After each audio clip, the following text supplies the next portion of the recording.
St. Cloud State University. Head coach Bob Motzko, sophomore forward Nick Poehling, and sophomore defenseman Ahcan. We'll start with an opening statement from the coach, take questions for the student athletes, we'll let them go, and then finish with questions for coach. So go ahead, coach. I liked how we played tonight. 3 games last weekend. We gave them a couple days off, so we were as a staff we were anxious to see where our legs would be because it's a short week for us. And I thought we had great legs early in the game, and everything was fine until the start of the third. There were 1 minute left on a penalty kill, and then 2 penalties were called on us, and that kind of put us back on our heel. That's NCAA hockey. As well as we were playing, we were on the verge of getting knocked out of that game. So, but these 2 guys, Ahcan had his best game of the season tonight. That's the Jack we know. And Poehling's had a little magic in this building. It was great for Nick to get that. Questions for the student athletes? A strong performance on the penalty kill, going 4 for 5 tonight. What was working so well? I think just we stayed with what we talked about all week. Just one guy we wanted hunting the puck, getting all over their guys, and the other guy just protecting the middle of the ice. And I think our D-men back there did a great job stepping up at their game. I think that we did a good job just not letting them get into the zone. Yeah, I'd say same thing. Blocking shots is probably a big part of that too. Can you guys talk about Cam Johnson's play and how you were able to regroup at the start of the overtime, because he made some really big saves on Icy Mont and Robbie Jackson in the second to keep North Dakota in the game? Yeah, it's kind of a common theme in our league with the goalies. They're all really good goalies, and there's a few times where we had a wide open net and he would jump, sprawl across the crease, and I think he had one on Fitzgerald, backdoor wide open net, and he made a pretty amazing save, and everybody's watching up at the Jumbotron. We gotta just keep on powering pucks on net. Coach kept on saying, just keep on shooting at them, and hopefully a field goal in.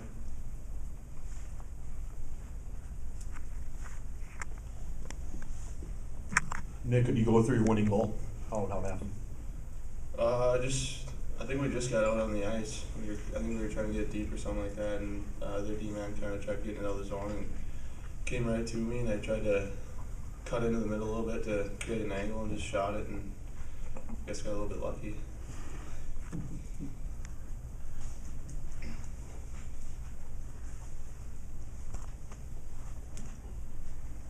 Jack, when they score in the third period, kind of late in that game, did you guys kind of regroup after that? It seemed like you guys weren't real fazed by that. Yeah, all year, we've been grinding the third period. We're probably one of the better teams in the third period in this country. Says a lot about our training in the off season. I know a lot of guys are committed in the off season, and when we come to St. Cloud, we're ready for the season. So that was a big part. And when they score to tie it up, it was like nothing really happened. We just kept on looking at each other and saying, who's got the next one? So Nick obviously popped that one, and I don't think there's any luck about that. He had a great shot. Either player, North Dakota's back was against the wall, and that was the big talk about their motivation. You guys were in a different position. What did you feel like was your top motivation as far as, was it, getting to Sioux Falls, improving your seed? What, maybe knocking North Dakota out? I think we just want to be our best every night, and we know that we're automatically in the NCAA tournament, but the minute you start letting up, that's when bad things start happening. We don't want bad things going into the NCAA tourney, so we want to make sure we're prepared every night and ready to go going into the tourney.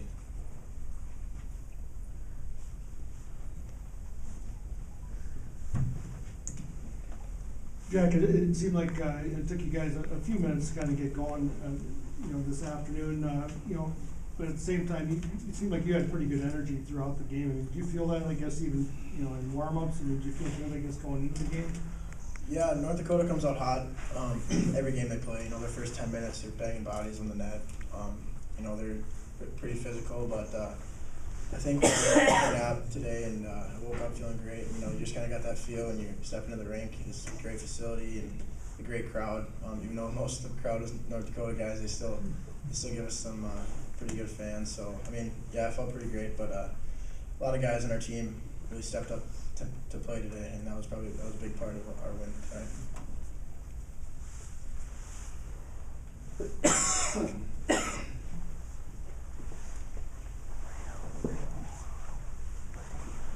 Jack, can you talk about Krennic's play and how it helps you guys defensively? He stopped a couple breakaways and he was up matching Johnston save for a lot of the game. I mean, does it help you guys settle down defensively? Yeah, he gives us a lot of confidence. He's been great all year. I mean, all of our goalies, even in practice, they battle their butts off in practice, and there's never an easy goal, even in practice. So when we had that breakaway, I don't think a lot of guys were really worried. He stayed his ground and made that save look pretty easy. I don't know if I could have reacted to that puck the way he did. So he's been great all year, and I think we could have put either of our goalies in tonight, and would have been the same. Yeah, Bob, was there anything in particular you said to the team before overtime to get them prepared? No, you know, we've kind of found ourselves in overtime a handful of times right now. So you're not going to come in and overdo anything. You just want to get them off their feet, just kind of clear their mind and get back to playing our hockey and play on our toes and be aggressive. You know, don't sit back. And I felt you know, we were off our game a little bit in the third after they tied it. And I thought we came out, it didn't go very long, but our first shift we had a handful of opportunities. We came back on our toes in the overtime. And it's just the guys react. They know it has to be done. There's no coaching it going into overtime. And Nick, you won a state title here, you know, scoring this goal, you know, I mean, is it rank anywhere near, I guess, you know, that, or, I mean, kind of put this in perspective a little bit. You've had some pretty good success here at this building. Oh yeah, this goal definitely ranks with that. You know, Jack and I have had a lot of fun in this building, and it feels good to be back. You know, we kind of know our ways around here, so I don't know. It was a good goal. I had good ones in high school, but I would say with this group of guys, it's definitely a different feeling, and hopefully we can keep it going. Jack, anything you guys need to, you know, anything you need to change going into tomorrow night's championship game? Anything you need to keep going? No, I would say, you know, the whole model this year is just play our hockey. You know, get pucks behind defensemen, whoever we're playing, work hard, and you know, we've been blocking shots a lot in the playoffs, and that's a big part of our success. Having 3 games last week against Miami, there was plenty of times where they could have got a puck on net, and either a forward or defenseman's jumping in front of it. And playoff hockey, that's a big part of winning. Just jumping in front of the pucks, no matter where you're on the ice. So I'd say not change a thing and just keep rolling. Anything else for the student athletes? Okay, Nick and Jack, thanks. Thank you.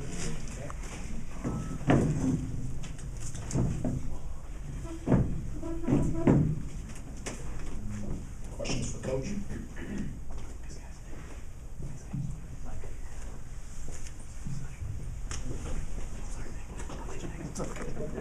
Coach, you had 2 overtime games against Miami last week. Do you think that may have helped your players reset in between the 3rd and 4th period, and, you know, knowing that you'd already kind of run through that gauntlet a little bit? I think so.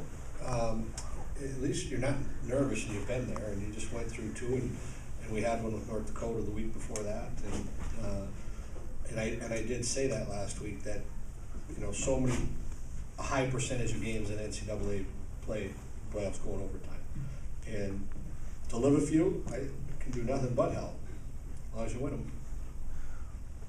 With Jack Ahcan today, I mean, what all he kind of provide for you guys, and it seemed like he was kind of a spark plug for you guys today.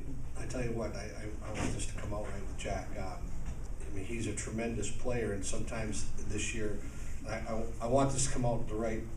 Like, you have a sophomore little slump at times, and he's been fighting some things at times, and then we'd see it in spurts. He was at his best tonight again. And I'm just so happy for him to get that feel back, and that's because, you know, he's a high energetic, tough kid, and you gotta feel that as an athlete, and I mean, right away at the start of the game, how he's handling the puck and jumping up into the play, and that's, we want him to. He has a green light to play hockey, and that's when he's his best. He's a running back. We want him charging across the line of scrimmage every chance he gets to make plays, and. We were really excited after the first period. Our staff said, "There's Jack. Good. It's a good time of year to get him back to his A game." And Coach, was there ever any concern about North Dakota having some desperation in this one where you guys maybe didn't? Did you have to give a certain pitch to your team about, you know, what they needed to grasp onto? No, this is the 17th year now that I've been in the league with North Dakota. And the media, there was a question that, you know, the radio guy asked me before, with their backs against the wall, do you think you're gonna see more intensity? I started laughing. Like, you ever think you're not gonna get an intense game from North Dakota? Like, I don't know if you can be more intense, and that's a compliment to their program. So I think it's a silly question because they play that way all the time. I don't know if you have a measuring stick at intensity, but you know, that green team plays with it. So you were going to get it either way. I mean, even if they were the #1 seed or they weren't seeded at all. That's a prideful program, and so, and we never ever talk to our team about like their backs are against the wall. We're playing North Dakota. We know exactly how the game is going to go, and sometimes we win them, and sometimes you lose them. That's what a rivalry does. You beat each other up, and we're creating that with them.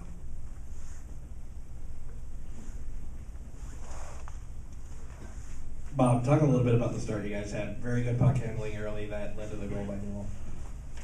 Yeah, I thought our start tonight was, you know, we did talk about, you know, there's 2 North Dakotas, the first 10 minutes and then the rest of the game. And the first 10 minutes, its own game. Always with them, and you've got to manage the first 10 minutes. And one of the things we said is to manage it, we can play our game too. And I felt that you know, that they had a couple shots, and Mikey had one. Might have been on the power play from the side, and we didn't shoot a couple times, but I could see us trying to find our game. Then that shift with Jack, but that whole shift with Lazat and Mikey, and then Newell finishing it off, it was. I thought a critical shift for us to get our bench going. Okay, we can play tonight. Let's go. In the third period, North Dakota took control for a little bit. You guys had an extended shift where Lazat was pretty tired. Yep. How do you coach through that situation, not call a timeout? Well, I'm trying to get our guys ready too for the NCAA, and sometimes I do it on purpose. I let them play tired. To know how to do it, how to react. I didn't want to bail them out on a timeout.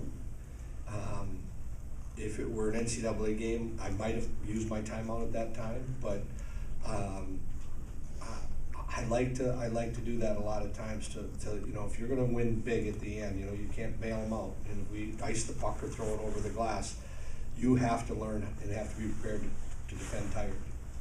And that was the reason that we let them go. And, you know, we had the 1 minute shorthanded to start the period, then 2 penalties were called back to back on us, and so, you know, we wore down just a tad there, and then we were trying to fight it back, and then you got into the end of the game where it was close to the best for both teams. I like that we came back on our toes in overtime. Sorry for the long answer.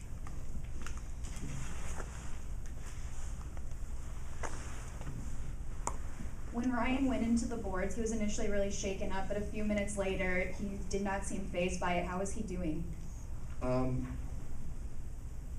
He got powdered around out there tonight. He's going to be fine. I mean, we just came off a very physical series with Miami, and that's what I was most excited about tonight with our team right now is and I said it coming in, and I'm answering 2 things with one here. You're going to get banged around and knocked over, but our staff believes our team is very fresh right now. And I think tonight was a good indication to play 3 and come back against North Dakota and really, you know, a lot of the times match intensity. And that's kind of been our team all year. So Ryan will be fine.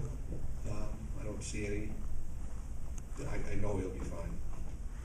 Coach, you were talking about the importance of that shift in the first period, but the second period also with Easton's goal. I mean, North Dakota had some momentum after Nick Jones wraparound, and you kind of stopped it in its tracks with that and seemed to dominate the rest of the second period. So can you talk about that? Yeah, that was they had scored. You know,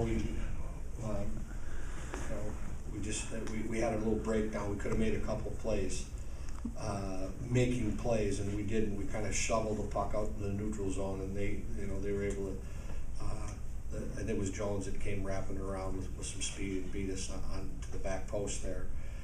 Could have set us back a bit, you know, and I believe it was the next shift. We had pucks, we were getting chances, and it was a critical to counter like that and steal the momentum back. And it was just, you know, we just couldn't get the third goal, and we had a number of opportunities. Their goalie made some great saves on ice him out, and you know, Newell tried to go 5-hole on the breakaway, and Mikey had him beat, and you know, he's throwing pads everywhere. And I felt there were times we could have, you know, but that's the championship goalie, and held him in there, so we couldn't get the third one.